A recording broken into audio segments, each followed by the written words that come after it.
ገጥኩኝ እኮ አሳየኝ እስኪ ማስረጃ አስተይ ስም በሕይወት መዝገበ ጻፍ ለተቀበሉት ሁሉ ግን በስሙ ለሚያምኑ ለነርሱ የእግዚአብሔር ልጆች የሆኑ ዘንድ ስልጣንን ሰጣቸው ይላል። ስልጣን ሰጣቸው የእግዚአብሔር ልጆች የሆኑ ዘንድ ስልጣን ሰጣቸው እንጂ በመንግስተ ሰማያት ተጻፉ ሚል የለም። ተሙ በእግዚአብሔር መንግስት ስለመጻፍ ብዙ የመጽሐፍ ቅዱስ ማብራሪያ ክፍሎች አሉ። ለተቀበሉ ሁሉ በስሙ ለሚያምኑ ለነሱ የእግዚአብሔር ልጆች የሆኑ ዘንድ ስልጣን ሰጣቸው ነው የሚለው። ስልጣን አዎ ልጅ ሆንክ እኮ እግዚአብሔር ልጅ ነኝ እኮ። አሁን ለምሳሌ ሙስሊም አይደለም አንድ ሙስሊም ተነስቶ ይፈራሉ። መሐመድ ራሱ አላህ ለመሐመድ ራሱ ያኖች አባት አለ ሙስሊም አይደለም። አሁን በደንብ እንድትረዳ የምፈልገው ነገር ለአንዴና ለመጨረሻ ጊዜ ስም በሕይወት መዝገብ ላይ ስለተጻፈ ስም የማይሰረዝበትን ምክንያት አስረዳኝ። በጣም ጥሩ ይሄ ነው ጥሩ ጥያቄ ጠየቀኝ። በሕይወት መዝገብ ስሜ ስለመጻፉ በምን አወቅክ ብለኸኛል። በእምነት ብያለሁ መልሼልሃለሁ። ሲቀጥል ማረጋገጫ ብለህ ስትጠይቀኝ ደግሞ የመጽሐፍ ቅዱስ ክፍልን አስቀምጬልሃለሁ። ልጅ ስትሆን ወራሽ ነው የምትሆነው። የክርስቶስ ልጅ ስትሆን ወራሽ ነው የምትሆነው። አዳምጠኝ በጌታ አንድ ጊዜ የጠየቅኩህን ጥያቄ ብቻ እየመለስኩልህ ነው። አድምጠኝ አንተ። እኔ ሀሳቤን እስኪጨርስ ጠብቀኝ። ቅድም ይሄን ኮመንት እንትን ብያለሁና ይኸውልህ ወራሾች ነን እኛ በክርስቶስ ኢየሱስ ከዳንን በኋላ የእግዚአብሔር መንግስት እንደምንወርስ በሕያው ቃሉ ላይ ተጽፏል። ምንም ማረጋገጫ ሌላ አንፈልግም። የሚገርምህ ነገር አንዴ ከዳንን ይሄን ስልህ ግን ምንድነው ቅድም ፕሮፌት ያነሳች እንደነበረ ምንድነው ይሄንን ስሜ በሕይወት መዝገብ ተጻፈ ብለህ ግን ለሁለት ጌቶች ልትገዛ ዘንድ ከቶ አትችልም። በምድር ስንኖር በኃጢአት ልንወድቅ እንችላለን። ከጌታ ቃል ሐሳብ ውጭ ልንወጣ እንችላለን። ያ ማለት ስሜ በሕይወት መዝገብ ስለተጻፈ ኃጢአት ቢሰራ እጸድቃለሁ ብዬ አላምንም። ምክንያቱም በሰራው ኃጢአት ልጠየቅ ዘንድ በመጽሐፍ ቅዱስ ላይ አዎ እወጣለሁ። ተመልሶልኛል። አዎ ትክክል። አሁን አግኝቼዋለሁ። ይህ ነው የኔ ማስተምህር። ይሄ ደግሞ የኔ ማስተምህር እንድትረዳኝ የምፈልገው አሁን አንተ ቃለ ሕይወት ትክክለኛ ቃለ ሕይወት ብትሆን ግን ከሕይወት መዝገብ ላይ ምን አለልም አልሰረዝም ነው የሚሉት። አልሰረዝም የክብር አክሊል ሊከለክሉኝ ይችላሉ። የክብር አክሊል ላላገኝ እችላለሁ እንጂ አልሰረዝም ነው የሚሉት። አንተ አሁን ኃጢአት ብትሰራ በክርስቶስ ኢየሱስ ካመንክ በኋላ ከሕይወት መዝገብ ላይ ምን ትላለህ? ትሰረዛለህ ማለት ነው።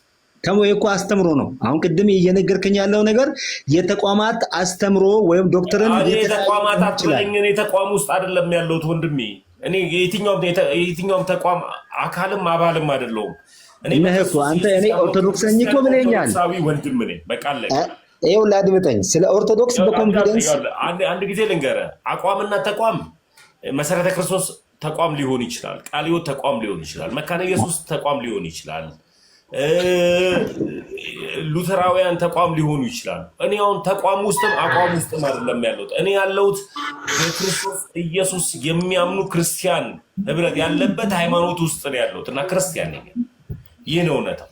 እንድትረዳ የምፈልገው ደስቲ ውጣ አንተ ከተቋምና ከአቋም። እኔም እንድትወጣ ቅድም እያወራለሁ ጉዳይ ነው።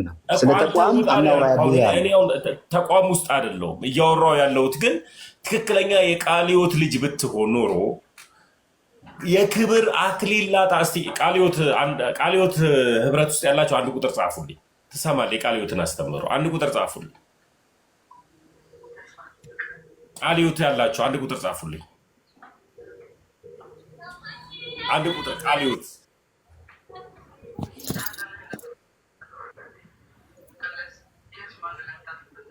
የላችሁም? አንድ ቁጥር ቃለ ሕይወቶች ቢኖሩ በትክክል ይመልስልሃል። የዳነ ሰው ድህነቱን አያጣም ብለን አናምንም። ከክብር አክሊል ነው እንጂ የምንጎለው ከመንግስተ ሰማያት አንሰረዝም ብለው ነው የሚያምኑት። አንተ ደግሞ በክርስቶስ ኢየሱስ ካለው እንሰረዛለን ያልከው። እስኪ አንድ ሰው ጽፎልኛል አንድ ቁጥር።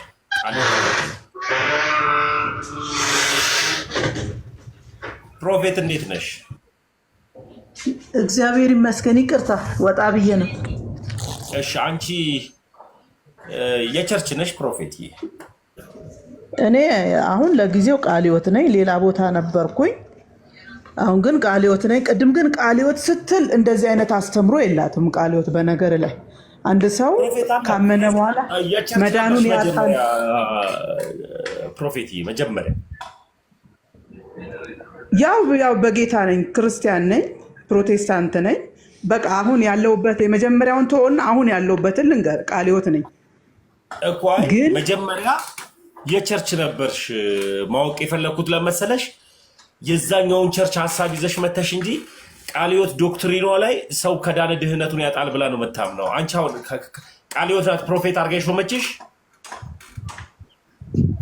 አይ እኔ አሁን ልንገርክ፣ አሁን ያለውበትን እዛ ሆኜ እየተማርኩ ስላለ ነው። የመጀመሪያውን ቶ በቃ ይቅር ስለማያስፈልግ ነው። ግን አሁን ያለውበት ይዘሽ እንዳትመጪ ብዬ ነው ፕሮፌት። ለምን መሰለሽ የሚጠየቁሽ? ይቅርታ ጋር ከነገርከኝ አንጻር እኮ ነው። አሁን ካወራችሁት አንጻር ነው የሚመለስልኝ። ገብቶኛል። ለመማማርን እኮ ስለምፈልግ ነው። አሁን ፕሮፌት አንቺ ፕሮፌት ብላይ ሾመችሽ ቃለ ሕይወት ናት ወይስ ሌላኛው እህት ቤት? ሌላኛው ናት፣ ሌላኛው ቸርች ነው። ግን እሱን ቸርች ማውራት አልችልም። ሌላኛው እህት አጥቢያ የቸርች ናት።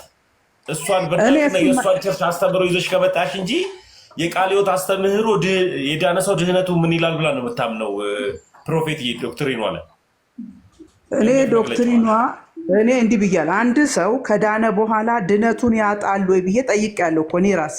አስተማሪዎች አሉ፣ በቴዎሎጂ ደረጃ የሚያስተምሩ አሉና ስጠይቃቸው የመለሰልኝ መልስ አለ። ለምሳሌ በጣም ረጅም ዘመን ቃለ ሕይወት ቸርች ላይ ሲያስተምር የነበረ ምንድን ያለው? አዎ በትክክል ሊያጣ ይችላል አለኝ። ሁለተኛ ጴጥሮስ ላይ ያለ ክፍል አለ፣ ምዕራፍ 1 ከቁጥር 3 ጀምሮ ያለውን አነብበልኝ ማለት ነው። ለምን እኔ ይህንን ጥያቄ የጠየቅኩት አጥቼው ሳይሆን በጣም ብዙ ቸርቾች ተዘናግተው ስላሉ አንድ ሰው በክርስቶስ ካመነ በኋላ ድነቱን አያጣም ብለው ስለሚያምኑ በጊዜው የነበሩ ብዙ አገልጋዮች፣ መሪዎችና አገልጋዮች ስለነበሩ እንዲያውቁ እንዳይዘናጉ በሚል ነው ጥያቄውን የጠየቅኩት እንጂ ከዚህ በፊትም አውቃለሁ አንድ ሰው ከዳነ በኋላ በእግዚአብሔር ሐሳብ ካልሄደ እንደሚያጣ።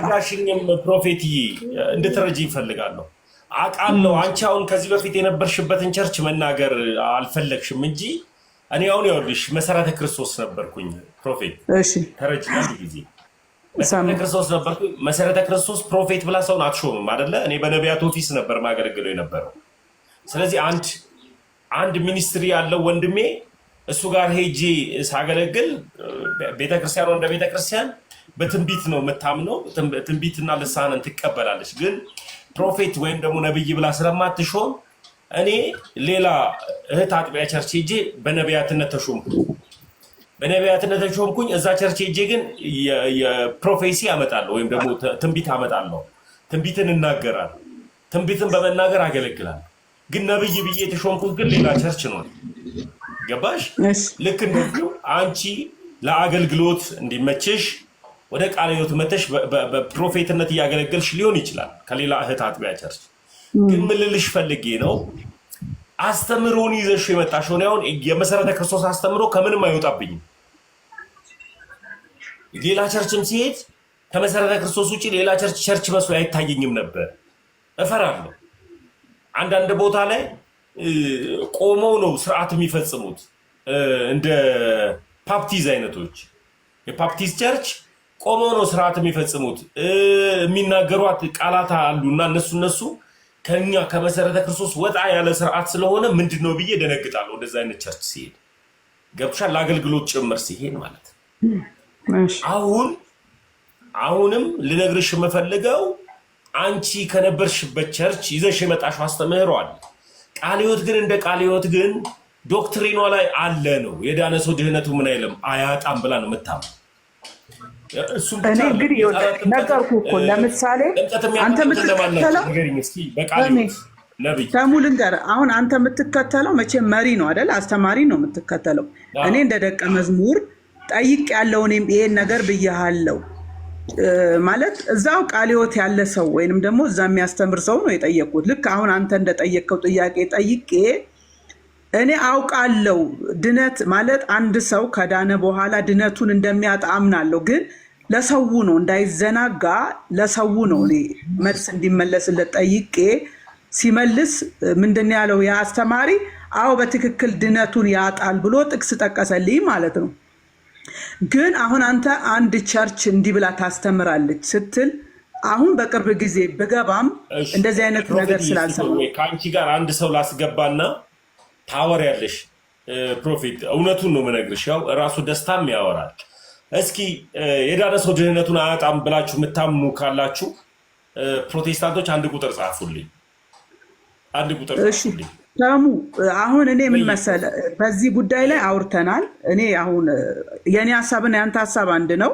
አንድ ሰው ከዳነ በኋላ ድነቱን ያጣል ነው የምትለው፣ እኔም እንደዛ ነው። እኔ እናንተ አሁን አንድ ነን። ግን ደግሞ ቅድም ሐዋርያው ዘላለም የተባለ ነገር ስለሰማው ነው የገባሁት። ስለሱ መናገር እችላለሁ ወይስ ልታስረዳኝ ትችላለህ? ትችያለሽ ፕሮፌት። እሱም ሐሳብ ያንቺው ሐሳብ ነው። ቪዲዮ ነው የሰራሁት። በነገራችን ላይ የገባችሁ ቪዲዮን እዩት፣ ቪዲዮን ሪፖስት አድርጉት ውዶች። ላይቭም የከፈትኩበት ትልቁ ምክንያት ቪዲዮ ስለፖስትኩኝ ነው። ሐዋርያው ዘላለም ምን አለ መሰለሽ እህት አለሜ፣ ቸርች ለማስቀጠል አንቺ የግል ቸርች አለሽ እንዴ ፓስተር? ፕሮፌት እኔ የለኝም። አሁን ላይ የግል ቸርች አልከፈትሽም እስካሁን? ያላቸው ጋር ህብረት አድርግሻል? የግል ቸርች ካላቸው ጋር አብረሽ አይ ዘላለም ጋር ቆይቻለሁ። ተልኮ ለትውልድ ቆይቻለሁ የተወሰነ ጊዜ። ታዲያ ተልኮ ለትውልድ ሆነሽ ነው ድህነት አይጠፋም ብለሽ ይጠፋል ብለሽ የምታምኚው? እኔ እንደ እግዚአብሔር ቃል ነው። እኔ እኮ እንደ እግዚአብሔር ቃል እንደማውቀው ነው እኔ እንደተረዳው። ይህንን ትምህርት ያመጣው እኮ የመጀመሪያ ከሐዋርያው ዘላለም እኮ ነው። እንዲሁም እንዲጋነን የፈለገው ሰው መንፈስ ነው የሚለውን ሀሳብ ይዞ የመጣው ከሐዋርያው ዘላለም እኮ ነው። ኮት አለ። እኔ አሁን ዩቱቡ ላይ ገብተህ ትምህርቱንም ስማው ሰው መንፈስ ነው የሚለውን እንትን እንዴት በምን መንገድ እንደተናገረ የሚነግር ክፍል አለ ማለት እሱ ሲያስተምር ዩቱብ ላይ የተከታተልኩት ነገር አለ። ሰዎች እንደዚህ አይ ቆይ እሱ የተናገረበት እንትን አለ የተናገረበት ነገር አለ። አንድ ስለ ሰው መንፈስ ነው የሚለውን ነገር እሱ አሁን ስለጠየቀኝ ነው። ሌላው ደግሞ እሱ አንድ ሰው የሐዋርያው ዘላለም አስተምህሮ ይቀርታል አንደራረብ የሐዋርያው ዘላለም አስተምህሮ ሰው መንፈስ ነው፣ መንፈስ ብቻ ነው ሰው። አንድ እሱን ታስረጅኛለሽ። ቀጥሎ ደግሞ ኢየሱስ ክርስቶስ ሰጥኗል ያለውንም ትምህርት ተቀበዋለሽ? እኔ ሰጥኗል የሚለውን እንትን ትምህርት እንደዛ ተብያለሁ ብሎ አንድ ትምህርት ሲያስተምር ነበርና እሱን ትምህርት ገብቼ ተከታትየዋለሁ። እሱንም መናገር እችላለሁ። ግን እቺ ድነት የምትለውን ነገር ደግሞ ዘላለም ድነት አይጠፋም እንደፈለጋችሁ ሁኑ የሚል ነገር ሲያስተምር አልሰማሁትም።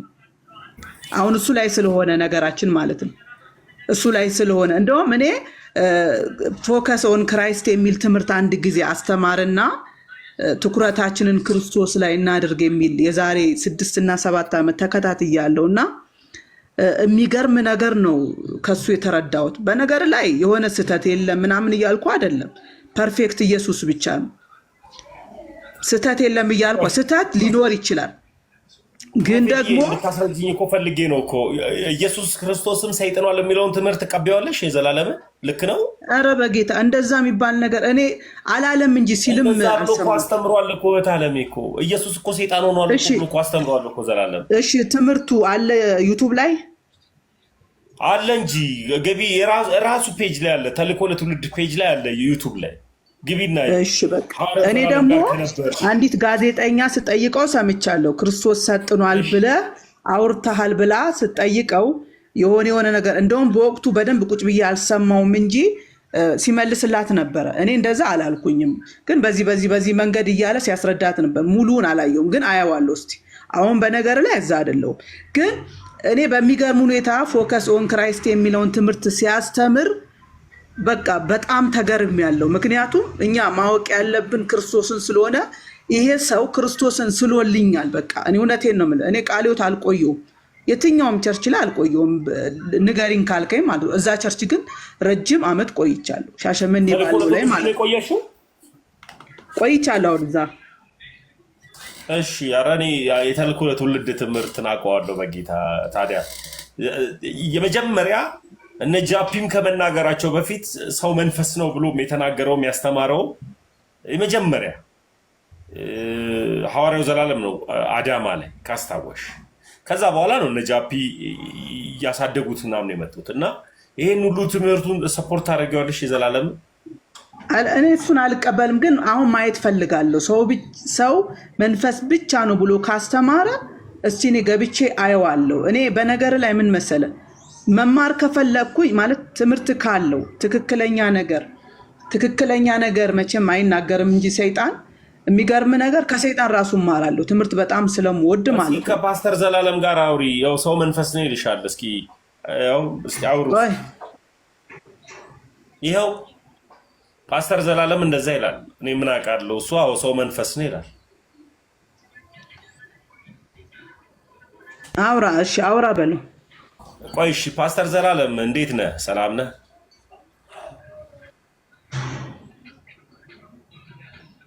ፓስተር ዘላለም እያወራ ከሆነ ፓስተር እየተሰማኝ አይደለም። ፓስተር ዘላለም ይሰማል? እኔ ጋር ፕሮፌት እስኪ ንገሪኝ። እኔ ይሰማኛል። እሱ ግን ያው ኔትወርኪውን ምን ይሁን ይዞታል፣ እያወራ አይደለም።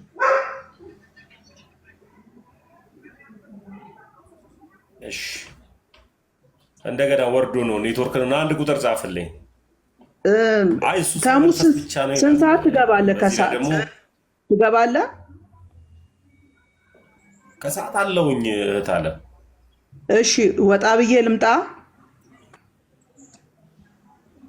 እሺ ከሰዓት መልካም። ማታ ላይም አለው።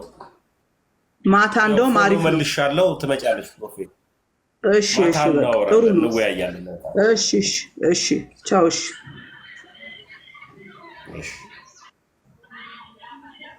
አሁን ከሰዓት እኮ ነው። እሺ አይ እመጣለሁ ማታ። ለመሰለ እኔ በውስጥም ጻፊ። እኔ በጣም መማር ፈልጋለሁ። እማውቀውን ነገር ደግሞ መናገር ፈልጋለሁ። መማርም ስለምፈልግ ችግር የለብኝም። እሺ ታለ ፎሎ መልሻለሁ። ስልክሽን ብታስቀምጪልኝ ደስ ይለኛል። ብናወራ ብንወያይ። እሺ ታሚ። እሺ ታሙ። እሺ ቻው። እንማማራለን፣ አብረን እንቆያለን። ከልብ ነው የማመሰግነው ስለመጣሽ ፕሮፌት። እሺ ማመሰግነው። ፓስተር ኔትወርክ ነው ያወረደ። ሰላም ፓስተር።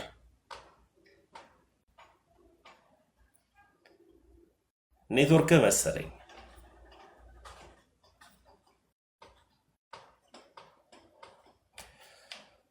ካህን ምስጋና ማን ነው? ካህን ምስጋና አንድ ቁጥር ስትጽፉ እየገባችሁ ቪዲዮን ዩቲዩብ ውዶች የገባሁት ለዚህ ነው።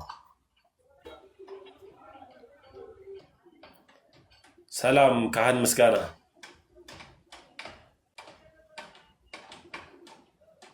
ሰላም የኔ ሰማችን። ሰላም እግዚአብሔር ይመስገን። የቸርች ወንጌል አማኝ ነኝ። ሙሉ ወንጌል ነው ህብረት ማደርገው። ወንጌል አማኝ ነኝ። ሙሉ ወንጌል ነው ህብረት ማደርገው። እሺ ወደ ጥያቄ ገባ። ጥያቄ ካለ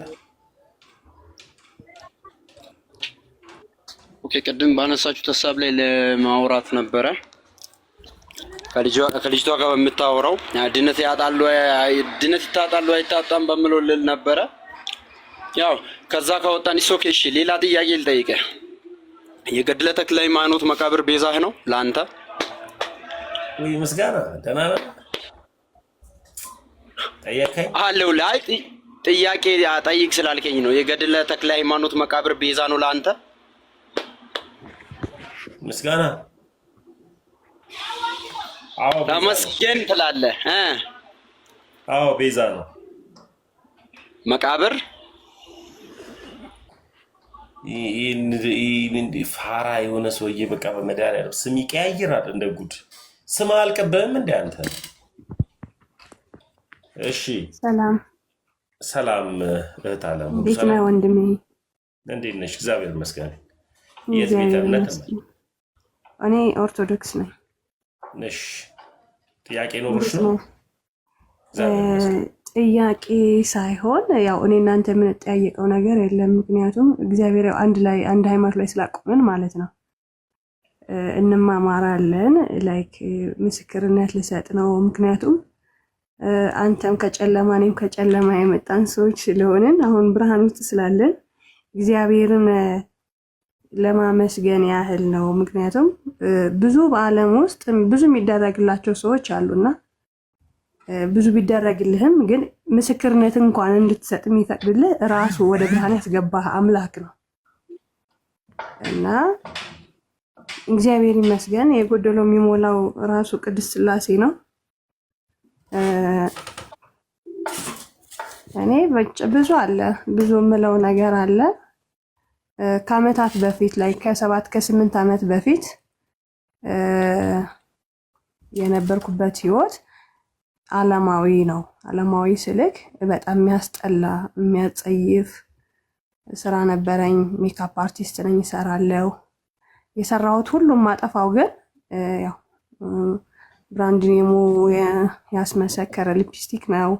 ሂማን ነው ብቻ መዘነጥ ውስጥ ቅዳሜ ቅዳሜ ጠብቀ ክለብ መሄድ እና ለዛውም እንግዲህ ከድሃ ማህበረሰብ ውስጥ ተፈጥረህ ነው የምልህ። ልዩነቱን አስበው። እናትህ አባትህ ኤቭሪቲንግ እህት ወንድሞቹ ሁሉም ካንተም እየጠበቁ ማለት ነው። እና ከዛ መጨረሻ ላይ ምንድነው የሆነው? እግዚአብሔር ረዳኝ እና ሰው አቅም የለውም ጥሩ ሰው እንኳን መናገር ማንችል ነን ታውቃለህ። ጥሩ ብቻ ሲደረግልን ጥሩ ብቻ የምንመልስ ነን። ይሄ ነው አቅማችን ገባ።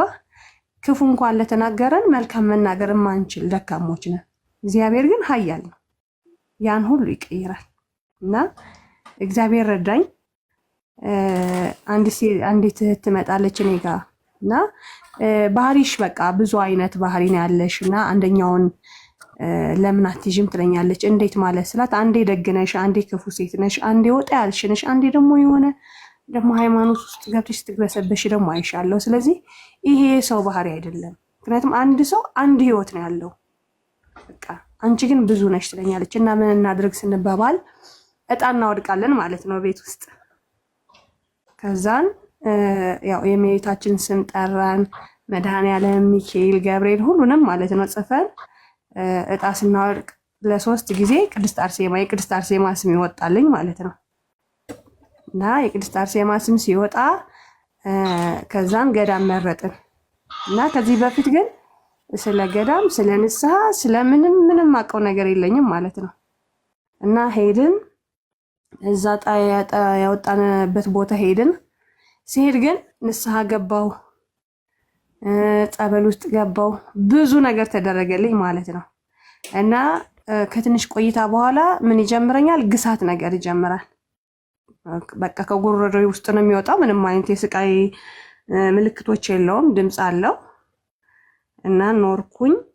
ከዛ በፊት ብዙ ትዳርም ሞክሬያለሁ፣ ስራ እሰራለሁ። ግን ምንም እጄ ላይ 50 ሺህ ብር እንኳን ብጠየቅ ምንም 5 ሳንቲም የለኝም። ግን እሰራለሁ፣ ጥሩ ብር ነበር የማገኘው። እና ከዛን እዛ የቅድስት አርሴማ ጸበል የዋሻዋ ንግስት ነው የምትባለው። ከዛ ወጥቼ ግሳት ሲጀምረኝ አካኳ አርሴማ ሄድኩኝ። ሱባኤ ያዝኩኝ 3 ቀን ለእኔ 3 ዓመት ነው የሆነብኝ። ምክንያቱም ምንም አውቀው ነገር የለም፣ ጾም ጸሎት ስለማላቅ ማለት ነው። እና ከቅዱስ ሩፋኤል ቤተክርስቲያንን መጽሐፍ ተገዛልኝ፣ መጽሐፍ ጸሎት፣ መዝገበ ጸሎት፣ ያን ሁሉ ተደረገልኝ። እግዚአብሔር ይመስገን። ልክ ከዛ ስወጣ ምንድነው የሆነው?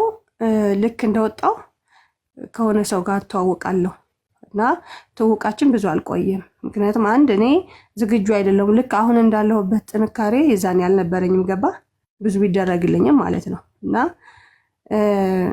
ወዲያው ወደ ፍቅር ዓለም ገባን፣ ግንኙነት ተጀመረ። አጋጣሚ ነፍሰ ጡር ሆንኩኝ ማለት ነው። ልክ እንደወጣው ወር እንኳን አልቆየውም ከገዳሙ እንደወጣው። ከዛን በዛ ሁለታችንም ደስተኛ ሆንን። ዘነበ ወርቅ ተክለ ሃይማኖቱን እንመላለስ ነበር። እዛ እየተመላለስኩ ጸበልም እገባለሁ። መምህር ተስፋዬ ይባሉ ነበረ። እሳቸውም ጋር ሄዳለሁ፣ በረከት አግኝቼ እመጣለሁ። አንዳንድ ቦታ ምን ሄድ ነበረ እና ምንድነው የሆነው? ልክ ከ3 ወር በኋላ እኔ መንታ ነበር አጋጣሚ ያረገዝኩት፣ ፎቶ ላይ የሚታዩትን ማለት ነው። ከዛን ልክ ከ3 ወር በኋላ እሱ ይጠፋል ማለት ነው ባለቤቴ። ያው ባለቤቴ ለማለትም ከባድ ነው፣ ይቅር ይበለኝ ማለት ወደ ትዳር ዓለም ገና ስላልገባን ማለት ነው። እና ጠፋ። ልክ እኔ ሌላ ምንም ማውቀው ስላልነበረ ሄጄ ዘነበ ወርቅ ተክለ ሃይማኖት ላሉት አባት ነገርኳቸውና ምንድነው ያሉኝ? እኔ ነፍሰ ጡር ነኝ። እሱም ያው ስልኩን አያነሳም፣ በዛ ላይ ምንም እየደወለልኝ አይደለም፣ ምን ላድርግ ስላቸው ይኸውልሽ ልጄ አንቺ ከብዙ ፈተና ወጥተሽ እግዚአብሔር ይመስገን አሁን እግዚአብሔርን አግኝተሻል፣ የእግዚአብሔር መንገድ ተከትለሻል፣ በሜታችን ጸሎት እዚህ ደርሰሻል። ስለዚህ ዲያብሎስ ልጅ ይነሳል እንጂ ልጅ አይሰጥም። ስለዚህ ለአንቺ የሰጠሽ እግዚአብሔር ነው። እግዚአብሔር ከተሰጠው ስጦታ ላይ መጥቶ እቋደሳለሁ ካለ እሰየው፣ እምቢ ካለ ግን እንግዲህ ምንም ማድረግ አንችልምና አንቺ ግን ጽንሱን ለማስወጣት እንዳትሞክሪ፣ በርቺ፣ እኔ ጸልይልሻለሁ ይሉኛል። እሺ ብዬ እሳቸው እያገዙኝ እኔም ወደ እግዚአብሔር እየወደቁ ከቅዱስ ሚካኤል ጋር ብዙ ከእመቤታችን ጋር ብዙ በቃ ልክ እንደ ሰው በቃ ምን ልበልክ ሌሊትም ቀንም ነው የምጨቀጭቃቸውና እግዚአብሔር ይመስገን ብቻዬን ሁኜ ማለት ነው በብዙ ፈተና ከአዲስ አበባ ወጥቼ ወደ ክፍለ ሀገር እጄ ቤተሰብ ጋር ምናምን ልጆቹ ወለድኩኝ። አሁን 5 ዓመታቸው ሆኗል እግዚአብሔር ይመስገን። ከዛም ከ5 ዓመት በኋላ የሆነውን ነው የምነግርህና እኔ ግሳት ጀመረኝ እንጂ መንፈሱ አልወጣም ማለት ነው። እና ከ5 ዓመት በኋላ ያዌ ገብረ መንፈስ ቅዱስ ቤተክርስቲያን ሄድኩ። ሲሄድ ክርስትና ላስነሳ ነበር ሄድኩት። እዛ ሲሄድ እኔ ገዳም በነበርኩበት የቅድስት አርሴማ ገዳም በነበርኩበት በስውር እኔ የኔ መንፈስ እኔ ውስጥ የነበረውን ቅዱስ ጊዮርጊስ አስሮልኝ ነበር እና እኔ አላውቅም። ያው በጸሎት የበረታው ስላልሆንኩኝ ደካማ ነኝ። ከዛን እዛ አዌ ገብረ መንፈስ ቅዱስ ይዛት እንድትመጣ እዚህ ተብሎ እኔ ያው ፕሮግራሙ አለቀ ክርስትና ያስነስተን ብለን ቤት ሄድን። ልክ ከ3 ሳምንት በኋላ በተቀጠረው እግዚአብሔር በጠራው ሰዓት በሰማዕት ቅዱስ ጊዮርጊስ ቃል ኪዳን መሰረት እኔ 8 ሰዓት ተኩል አካባቢ ሌሊት ተነስቼ ቤተክርስቲያን መሄድ አዌ ገብረ መንፈስ ቅዱስ ቤተክርስቲያን እዛ ሲሄድ እኔ ጸበል ውስጥ ገብቼ ያው አያስጮኝም አይለኝም ግሳት ብቻ ነው እና ለመጀመሪያ ቀን ጮህኩ እየታወቀኝ ማለት ነው። በጣም ኃይለኛ ድምፅ ነው ከጉሮሮ የሚወጣው ያስፈራል በጣም እና የሚናገረው ቃላቶች በጣም በቃ ከባዶች ናቸው ማለት እኔ የማላውቀው የማልለውን ማለት ነው። እና ተያዘልኝ ብዙ አየው። የሰው እጅም ነበረ ብዙ የደብተራ የጠንቋይ የሸህ ነው የሚባሉት የእስላም ማለት ነው የነሱ እርግማን ሁሉ ብዙ ብቻ ነው በማላውቀው ሁኔታ። ምክንያቱም አብሮ የሚያስጨፍርህ አብሮ ወዳልሆነ ቦታ የሚወስድህ ሰው እሱ ነው ጠላት። በቃ ሌላ ማንም አይደለም። ከሌ ማለት ያስፈልገውን ገባ የሚወድህ ጓደኛ ንስሐ እንግባ፣ ጸበል እንሄድ፣ ዝክር እንዘክር፣ ገባ ጽድቅ እንስራ ይልሃል። እኔ ግን በዙሪያዬ እንደዚህ አይነት ሰው አልነበረም። ያው ቅዳሜ መቼን የሚደርሰው እንጆይ እናድርግ፣ እንደዚህ አይነት ልብስ መጥቷል እንግዛ፣ እንደዚህ ፋሽን እንደዚህ ነው ብቻ እና ስለዚህ ያ ነው በቃ አጋንንቶች እነሱ ጋር እያደረ ነው አንተን የሚያጠቃ። ያው ስራው እንደዛ ስለሆነ የክፉ መንፈስ እና እግዚአብሔር ይመስገን ተያዘ። በቃ 24 ሰዓት ሙሉ ራሱ መንፈሱ ነው የምበላው ሰዓት ራሱ ለምግብ ብቻ ሲሆን ነው። በዚህ ሰዓት እሷ ትብላ ተብሎ የተወሰነ ሰዓት ይሰጠኛል በቃ እና የሚናገራቸው ቃላቶች ሁሉ እኔ አላውቃቸውም። ምክንያቱም ስለ ሚስጥረ ስላሴ ነው የሚያወራው። እኔ ስለ ሚስጥረ ስላሴ አላውቅም። ስላሴ የራሱ ይቅር ይበሉኝ። እንዴት ብለህ መጥራት እንዳለብህ ምንድነው ስራቸው፣ ምንድነው ድርሻቸው፣ እነማን ናቸው እኔ የማውቀው ነገር የለም። ምክንያቱም በጣም የምወደው ቅዱስ ሚካኤልን ነው እና እንደ ፈጣሪ አድርጌ ነው ሚካኤልን ጠዋት ማታ የምጨቃጨቀው እና እያለ ልክ ከጊዮርጊስ ጸበል ወደ ስላሴ ተጣራ። ስላሴ ገባ። ከስላሴ ደግሞ ቅዱስ ሚካኤል ጸበል ነው ይዞኝ ሄደውና እኔ አሁን አንዳንድ አሉ ፕሪስቶሳንችና ጌታን ተቀበይ ወይ ጌታን እንደዚህ ሲሉኝ እኔ በእውነት ጌታን እንዳየው ወይ ደግሞ የጌታ መንገድ ያሳየኝ የቅድስት ሥላሴ ሚስጥር ሥላሴ ማለት ብርሃን መሆኑ ያሳየኝ ቅዱስ ሚካኤል ነው ያሳየኝ። እግዚአብሔር ይመስገን እዛ የሚካኤል ጸበል እንደገባው የመጀመሪያ ምርጫ ያስመረጠው ላይ ያለው ለፋለፈው መንፈስ እኔ ላይ ሆኖ የሚጮኸው ማለት ነው።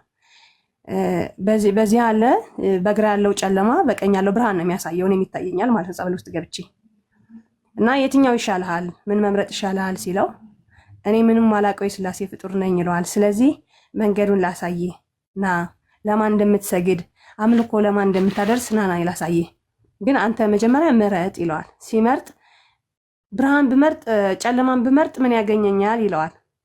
ጨለማን ከመረጥ ዘላለማዊ እሳት ይበላሃል። ብርሃንስ ሲለው ብርሃንማ አላሳይ ይለውና እግዚአብሔር አብ፣ እግዚአብሔር ወልድ፣ እግዚአብሔር መንፈስ ቅዱስ ሰማይ ምድር የፈጠረ እኔን ሚካኤል እባክህን እርዳኝ እባክህን ተዋሰኝ እያልክ 10 ጊዜ የምትጠራኝን የፈጠረልህ አምላክ ጌታ ነው ይለዋል። እንግዳውስ ብርሃን መርጫለሁ ይለዋል ማለት ነው። እና ከዛ በኋላ ጉዞ ተጀመረ። መጮህ አቆምኩኝ፣ ዳንኩኝ። እና መዳኔ ራሱ ለኔ በቃ የእውነት ነው። እኔ ጸበል ገብቼ አልጮህም፣ ምክንያቱም ዓመት ነው የተሰቃዩት። ዓመት በእርግጥ ትንሽ ነች፣ እግዚአብሔር ይመስገን። ግን እናት ሁኜ ልጆች ለብቻ ያሳደግኩኝ መንታ ብዙ ለኔ በቃ ቀላል አልነበረም። ገባ ግን እግዚአብሔር ይመስገን አቅልሎልኛል። ምክንያቱም ብዙ እህቶች ወንድሞች አሉ ብዙ ዓመት የሚሰቃዩና እግዚአብሔር ይመስገን የማራቸው እነሱንም። ከዛን ግን ቀጠልኩኝ እኔ። ከዛ ትእዛዝ መምጣት ይጀምራል። ላይክ በህልም እዚህ ቦታ ነኝ እንደዚህ አይነት ጸሎት ጸልይ ምናምን ይለኛል በህልሜ። እሺ ያንን ጸሎት እየጸለይኩ በመሄድ ሰዓት አድርግ የሚባለውን ነገር ሳደርግ እኔ ህይወቴ ብርሃን ሆነ ማለት ነው። ብርሃን ሆነ። ያጣሁት ሁሉ መመለስ ጀመረ። ስራ ጀመርኩ በሚገርም ሁኔታ። አዲስ አበባ ኖሬ 10 ምናምን ዓመት እኔ አካውንቴ ውስጥ 50 ሺህ ብር አይቻላቅም። ለምን? ወጪ ብዙ ነው። በቃ መበላ ውጪ ነው፣ መጠጣ ውጪ ነው። ገባ? እኔ 50 ሺህ ብር ይዤ አልቅም። እና ለተአምሩ ግን 9 ወር ሰራው ድኜ ማለት ነው። ከዛ ሁሉ ጉድ ወጥቼ ድኜ 9 ወር ሰርቼ ከ200 ሺህ ብር በላይ እንደሰራው ነው የምነግርህ። ልጆቼን ትሪት አደርጋለሁ በቻልኩት አቅም፣ ቤተሰቤንም እንደዛው። የድሃ ልጅ ነኝ እና እግዚአብሔር ይመስገን እግዚአብሔር ይሄን ያደርጋል። እና አንዳንዴ ሳታውቀው እንኳን ያለህበት ሃይማኖት ምን እንደሆነ እንኳን የማይገባ ያለህበት ነገር ላታውቅ ትችላለህ። ገባ? ግን ጠዋት ማታ ባለህበት ጸንተህ ስትጸልይ ስታነባ ግን እግዚአብሔር ይደርሳልና እኔ ብዙ ነው የተደረገልኝ፣ ብዙ ማለት ነው። እና አንዳንዴ ኢየሱስ ብቻ ነው ፈዋሽ፣ ኢየሱስ ብቻ ነው። አዎ እናውቃለን፣ ምክንያቱም እግዚአብሔር ብቻ ነው የሚያድነው።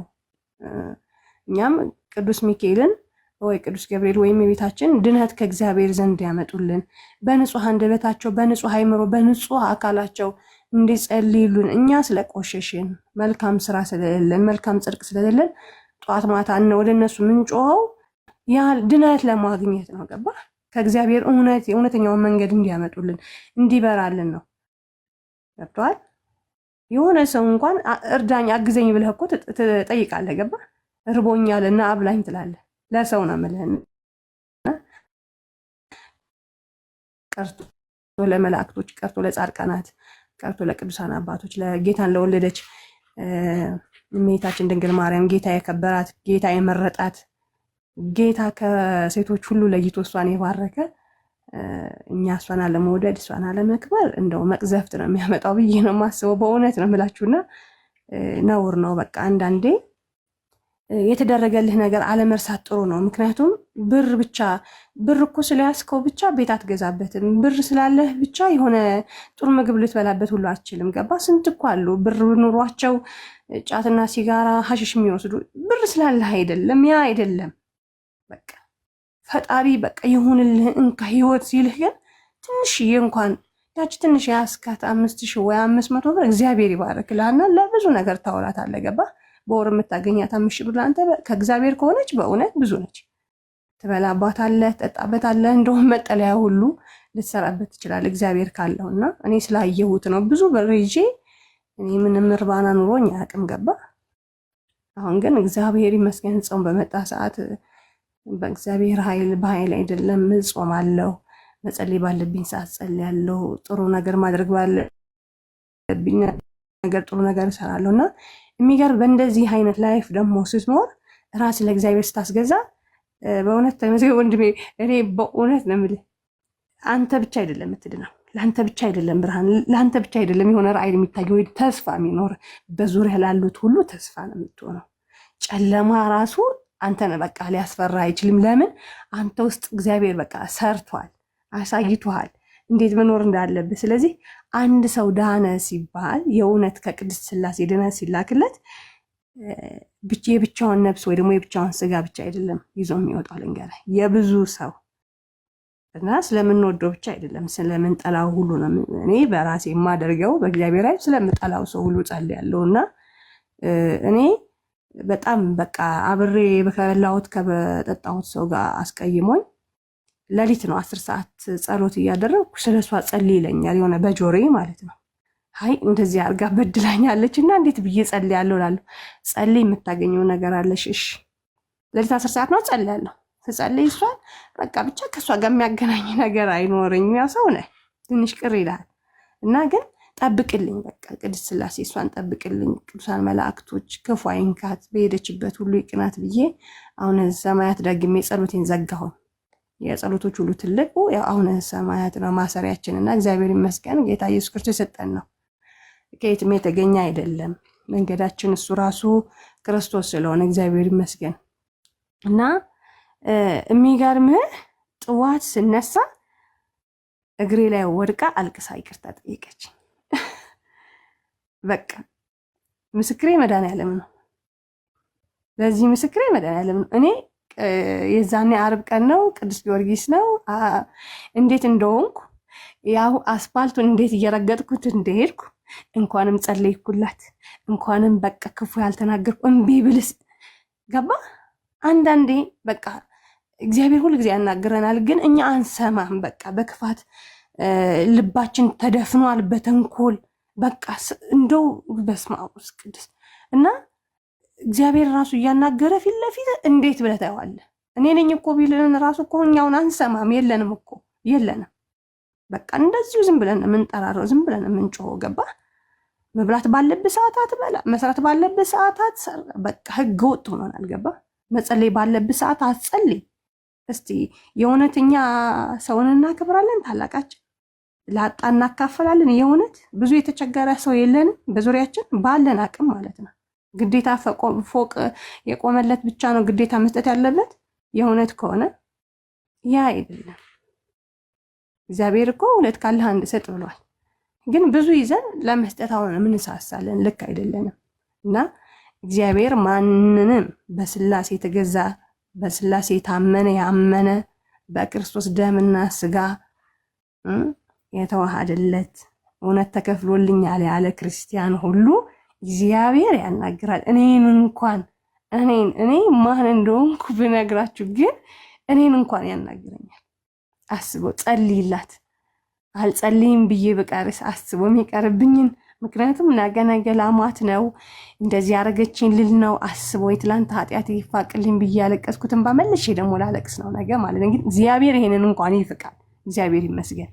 ዝም ብሎ እንደዚህ ያስታርቃል ከበደለህ ጋር ከበደልከው ጋር ማለት ነው። እና አንዳንድ እግዚአብሔር እንድንሰማው ትንሽ የክፋት ስራችን ተንኮላችን ትንሽ ብንተው፣ ይሄ ምድራዊ ጌጥ የምንለው አንዳንዴ ሱሪ ማድረግ ምን ችግር አለው? ሊፕስቲክ ማድረግ ምን ችግር አለው? መቀንደብ ችግር የለውም ማለት በቃ ትልቅ ችግር ይዞብን እንደሚመጣ ይሄ በቃ 100% እኔ በራሴ ስላየሁት ማለት ነው። ወንዶችም አሁን ምን ችግር አለው? ትንሽ እኔ ወጣት ነኝ 1 2 3 ሴት ጋር ትንሽ ላይፌን እንደዚህ ያ አይደለም። ላይፍ ኃጢአት መስራት ነው እንዴ? ላይፍ ነገ የምትጸጸትበት ህይወት ነው ላይፍ። እንዴት አይነት ላይፍ ነው? እና አንዳንዴ ካለንበት እንደው እውነቴን ነው ቆም ብለን አምላኬ ወይ ይቅር በለን፣ የትላንት ነው አልተመቸንም፣ እንደው የዘንድሮ አመችልን ብንልስ ምን እንዳይጎል ምን እንዳይከፋ ነው? ሰይጣን ቢወጣ ነው ቢሸሽ ነው? እኛ ውስጥ ያሉት አጋንንቶች ቢፈሩ ነው? ጉዳችን ፈላ ቢሉ ነው? ሌላ ምንም አይደለምና እግዚአብሔር ይመስገን፣ እግዚአብሔር ይመስገን፣ እግዚአብሔር ይመስገን። ምክንያቱም የእግዚአብሔር ቁርሱ ምሳው እራቱ እግዚአብሔር ይመስገን ነው፣ ሌላ ምንም ማለት አይደለም። እና እኔ ይሄን ለማለት ነው። ትንሽ እኔም ወጣት ነኝ። ወጣት ስለሆንን እንደው ትንሽ ብንቆም በእውነት የምሬ ነው ማርያም የሆነ ብቻ በቃ እግዚአብሔር የሚሰጠን የሆነ ደስ የሚል ህይወት አለና እሱን ብናገኝስ በቃ እሱ እንድናገኝ በቃ እኔ የእውነት በጓጉቻለሁ። ብዙ መሰክረዋለኝ። እግዚአብሔር ይፍቀድልኝ። ብዙ የተደረገልኝ አለና በስላሴ ስታመን ስትድን ቅዱሳን መላእክት መጥቶ ሲጎበኙ አጋንንቶች ካንተ ሲነሳ የዲያብሎስ ኃይሉ ጸጥ ሲል ለብቻ አይደለም የምትድነው። በእውነት ብዙ ሰዎች ይዘህ ነው ራሱ የምትድነው ማለት ነው በቃ። ምክንያቱም ቤተክርስቲያን ስትሄድ በቃ ልክ ትጓጓለህ። ትላንት ለእኔ የተደረገልኝ ለሱ ቢደረግ ስለሷስ የሆነ ሱሰኛ ስታይ ወይኔ እሱ እኮ እንደዚህ ይሆናል እኔ እንደዚህ አይደለ የነበርኩት አስበዋል። በቃ ለምን አንተስ ሲደረግልህ ሌላውም ሰው ይደረግለት ትላለህ። እግዚአብሔር ያጠማማ አስተሳሰባችን ያ ክፉ አይምሯችን እንኳን እንግዲህ አስነቅሎ የሚጥል አምላክ ነው ያለን። ለምን ሁሉ ይችላል። የሞተ የሚያስነሳ አምላክ ነው። የቆሸሸ የሚያጸዳ ነው። የጨለመ የሚያበራ ነው። የጠፋው እንኳን በደፍተራ በጠንቋይ በማንም ተመትቶ ተደግሞ የተወሰደ እንኳን እግዚአብሔር ፈልጎ ካለበት የሚያመጣ የሚመልስ አምላክ ነው። ስለዚህ እኔ ለወጣቱ ነው። ምክንያቱም በስትክክል ትንሽ በቃ ትንሽ እንደው ለዚች በእውነት ሀቄን እኮ ነው መቤት ሞት መቼ እንደሚመጣ አይታወቅም። ትንሽ ለስጋና ለነፍሳችን ትንሽ ብንጥር አሉ እኮ በቄሶች እኮ አሉ አባቶቻችን ይቀር ይበለኝ እንጂ ትንሽ በቃ ትንሽ እስከ 40 ዓመታችሁ 30 ዓመት እስኪሆን ምንም ችግር የለም እንደዚህ ብትሰሩ። ግን እንደዛ አይልም እግዚአብሔር። በእውነት የምሬን ነው እንዴ እነ ሰማዕት ቅዱስ ጊዮርጊስ እና ቅድስት አርሴማ ወይ ገረንፈስ ቅዱስ ኃጢአት በወጣትነት ኃጢአት ስለሰሩ ነው እንደዚህ የተባሉት አይደለም። ከልጅነት እስከ ፍጻሜያቸው ከእግዚአብሔር ጋር በእግዚአብሔር ሕግ ስለተገዙ ነው። ገባ? በሰማይም በምድርም እስቲ ዘላለም ህይወታቸው ከጌታቸው ጋር ከብረው ተወደው የሚኖሩት። ስለዚህ እኛም እንደነሱ እንድንወደድ እስቲ እንጓጓ። በእውነት የምሬ ነው ማርያም። እኔ ሴቶች በተለይ እግዚአብሔር እኔ ላይ ደረሰ ሰው ላይ ማንም ሴት ላይ አይድረስ። እህቶቼ በእውነት አስበው እስቲ ብዙ ቆንጆ ነህ ቆመነህ ያምራል ያ ሁሉ ግን ያ ሁሉ ከንቱ ነው ለካ ጌታ ከሌለ። ያ ውበት መከበሪያ አይደለም ገባ? መከበሪያ ስራህ ነው። መከበሪያ የኔ ወገብ አይደለም ገባ? መከበሪያ የኔ ከንፈር አይደለም። መከበሪያ ስራዬ በቃ መከበሪያ ስራዬ፣ አስተሳሰቤ፣ ጽድቄ። ስለዚህ ይሄ ልጆች ነን ወጣቶች ነን ብላችሁ እንደው እንዴ መቀዘፍም እኮ አለ። ይሄው እኮ እያየን እኮ ነው። አንዴ በባህር አንዴ በመኪና አደጋ እያየን አይደል? አንዴ ከፎቅ ዘላ ትባላለች። ብዙ ይሰማሃል አስበው። እና ነገ እኔስ እንዴ አሁን ለምንድን ነው አሁንም እኮ ምን ሰማው እኮ እግዚአብሔር መስማት ያለብንን እሱ የፈለገውን እኮ መልእክት እያስተላለፈ ነው እግዚአብሔር። ምክንያቱም እኛ ኃጢአተኞች ነን። ክርስቶስ ደግሞ ኢየሱስ ክርስቶስ የእውነተኛውን ክርስቶስ ነው ማለት ከድንግል ማርያም የተወለደውን እሱ ተወዶ መላእክቶች እንዲወዱት የሚያደርጉትን ስሙ የጠራ ሁሉ እንዲወደዱ፣ እንዲከባበሩ፣ እንዲፋቀሩ የሚያደርገው እንዲፈላለጉ የሚያደርገውን ኢየሱስ ክርስቶስ እውነተኛውን ነው ማለት እና እሱ በቃ ኃጢአተኞች መሃል ነው የሚገኘው። ልክ እንደኔ አይነት ኃጢአተኛውን ሴት ላይ ልጁ ላይ እግዚአብሔር ያድራል። ማንም ላይ ያድራል ክርስቶስ። ለምን እነዛማ ድነዋል። በቃ የክርስቶስ መንገድ በደንብ አጣጥሞ የያዙትንማ ይባርካል፣ ያስጠብቃቸዋል። በሐዋርያቶቹ ጸሎት ምንም ነገር እንቅፋት እንዳይደርሳቸው ይጠብቃል እንጂ እኛ ግን በቃ ገና መገራት ያስፈልገናል። ራሱ ክርስቶስ ወደኛ አይምሮ ይመጣል። ገባ? ይመጣል። አይዞሽ አይዞ ይለናል። ስለዚህ ኢየሱስ ክርስቶስ ሁል ጊዜ ኃጢአተኞች ላይ ይመጣል፣ ያናግረናል፣ ይጎበኘናል፣ ይዳብሰናል፣ ይፈውሰናል። ግን እኛ አላያልነው፣ አልሰማልነው። ለምን? ሞያችን ሌላ ነው። ቡና ተው ስንባል አንሰማም። ምንድነው ትርጉሙ የቡና? እስቲ የቡና ትርጉሙ ምንድነው ይልሃል። እኛ ፍሬው እኮ እግዚአብሔር ነው የፈጠረው። ገባ? ያ ፍሬ ግን ዲያብሎስ ቀይሮታል። ምን እያለ? አቦል ቶና በረካ ይባላል አይደል እንዴ? እኛ ደግሞ አብ ወልድ መንፈስ ቅዱስ ነው። እኛ ደግሞ አብ ወልድ መንፈስ ቅዱስ እያልክ ታዲያ ቡና ቁርስ ለማን ነው የምታቀርበው? ገብቷል? የስላሴ ቁርስ ማለት ሲገባን እኛ የስላሴ ልጆች ምን እንላለን? ቡና ቁርስ እንዴ! እኛ እኮ ቡና መጠጣቱ ላይ ላይሆን ይችላል ችግሩ። እኔ ለራሴ ትቻለሁኝ ብዙ ዓመታት፣ ግን አብ ወልድ ተሆና በረካ እያልክ አብ ወልድ መንፈስ ቅዱስ ብለን አንደበታችን የሚባረክበትን ወይ ደግሞ የሚባረክበትን እኛ አብ ወልድ ተሆና በረካ እያልን አንዳንዴ ተው ስንባል የማንሰማ ብዙ እህቶች አሉ ወንድሞችም አሉና ብዙ ነው። በቃ ክርስትና ማለት በጣም ማወቅ፣ አይምሮን በጣም ማስፋት። አውቃለሁ እኮ አትላትም። ለምን? እግዚአብሔር ረቂቅ ነው። ምክንያቱም አውቃለሁ ወይኔ ምናምን ብለህ ደግሞ ትንሽ መቶ ጠብ ያደርግልሃል ቅባቱን። ከዛ እንዴ ለካ አላቅም ትላለህ። ገባ? እኔ ምንም አላቅም። ለምን? ምንም በቃ ገና ነን። እና አንዳንዴ በእውነት የምሬ ነው ትንሽዬ ተስፋ ሲሰጠንም በጣም እንደዚህ እንደ አዋቂ የምንሆን ሰዎች ያለንና ትንሽ ረገብ ብንል ብንረጋጋ በእውነት በጣም ጥሩ ነው። ምክንያቱም ጸበልን ቦታ ሄዳለው፣ ቤተክርስቲያን ሄዳለው፣ አንዳንዴ ምህለላ ቦታ ሄዳለው እና ብዙ የተደረገልህም ብዙ የማያወሩ ሰዎች አሉ። አውቃለሁ ያለው በራሴም እና ረጋ ብንል ጥሩ ነው። ምክንያቱም ክርስትና ማለት በጣም በቃ መስራት፣ መልፋት፣ ማወቅ፣ ትዕግስት ማድረግ፣ በትዕግስት መስማት፣ ማዳመጥ፣ መታዘዝ፣ በቃ መታዘዝ። ምክንያቱም አንተ ለሆነ ሰው ስትታዘዝ እግዚአብሔር ምን ይላል? የጠየቅከውን ሁሉ አደርጋለሁ። ምክንያቱም ሁሉንም ብለህ ስትታዘዝ ለሰው እኮ አይደለም። ገባ? ግን እግዚአብሔር ደግሞ በአምሳሉ የፈጠረው ሰው ስለሆነ ስለዛ ሰው እሱ ደግሞ ይቆረቆራልና አንዳንዴ ሰው አልታዘዝም ወይ ደግሞ ስንሳደብ ምናምን ብንጠነቀቅ ጥሩ ነው። ምክንያቱም ክርስቶስ እዛ ሰው ላይ ሊሆን ይችላል፣ አታውቀውም።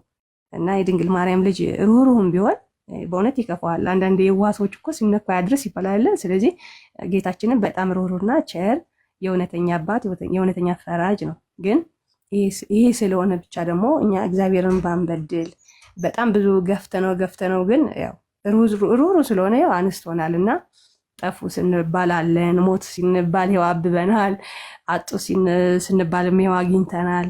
እና የመጨረሻው በዚህ ምድር ላይ ትልቁ በረከት ብዬ ማስበው በእውነት እመቤቴን እቺ በጣም የተባረከች የተቀደሰች ሃይማኖታችን ነች።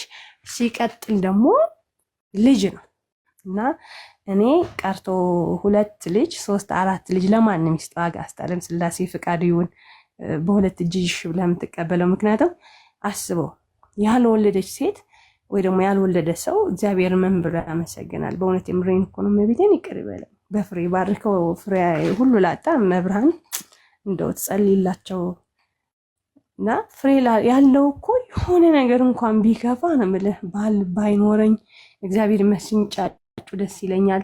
ለነሱ ብለህ ምግብ መስራት ራሱ አስጠልቶ ግን እነሱ ስላለ እነሱ ብለህ ትበላለህ። እንግዲህ አስበው ማለት እግዚአብሔር እንዴት አድርገው እንደሚባረክና እግዚአብሔር ይመስገን የሚለው ከማንም እና ከምንም በላይ የወለደ ሰው ነው እና ፍሬ ለሌለው ፍሬ አጋዕዝተ ዓለም ሥላሴ ይስጥልን። እመቤታችን እንግዲህ በጸሎት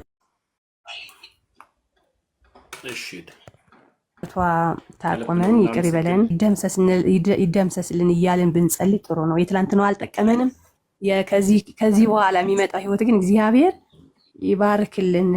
በንጽህና በቅድስና ኃጢአት የማንሰራበት ህይወት እግዚአብሔር እንዲሰጠን በእሱ ብንገዛ ብዬ አምናለሁ፣ አስባለሁ። እኔ እንደዚህ አይነትም ህይወት አሁን እየኖርኩ ስለሆነ እግዚአብሔር ይመስገን። ብቻ እኔ ደስ እያለኝም ነው ይሄንን ማደርጋለሁ በእግዚአብሔር ያል። ለዚህም እንኳን እግዚአብሔር አበቃኝ። በቃ ሁሉም አልፎ እንኳን ለዚህ አበቃኝ።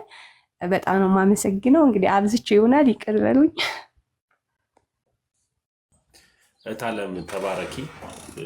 በቤት ያዝናሽ ልጆችሽን እግዚአብሔር ያሳድግልሽ። መናገር ያለብሽን የተናገርሽው ደግሞ መናዳምጥሽ ደግሞ እኛ ኦርቶዶክሳዊ የት ወንድሞችሽ ግዴታ ስለሆነ እናዳምጥሻለን። ተባረኪ። አሜን አሜን። ውዶች ቪዲዮ ሰርቻለሁ። ቪዲዮን እየገባችሁ ሪፖስት ዲዊት አድርጉት። በተለይ ለብዙ ሰው እንዲደርስ ኮፕሊንክ አድርጉት። ማታ ላይቭ ገብቼበት ነበር በዛ ሀሳብ እና አይታችኋል ብዙዎቻችሁ ሰዎች እና እዛ ሀሳብ ላይ እየገባችሁ አሁን የምፈልገው አንድ ሁለት ፕሮቴስታንቶች ነው ማስተናግደው። በጣም ቆየውኝ የማስተናግደው እናንተን ነው። ሌላ ጊዜ እንደዚህ የምስክርነት ነገር ካላችሁ ከእናንተ ጋር እንቀጥላለን። ሌላ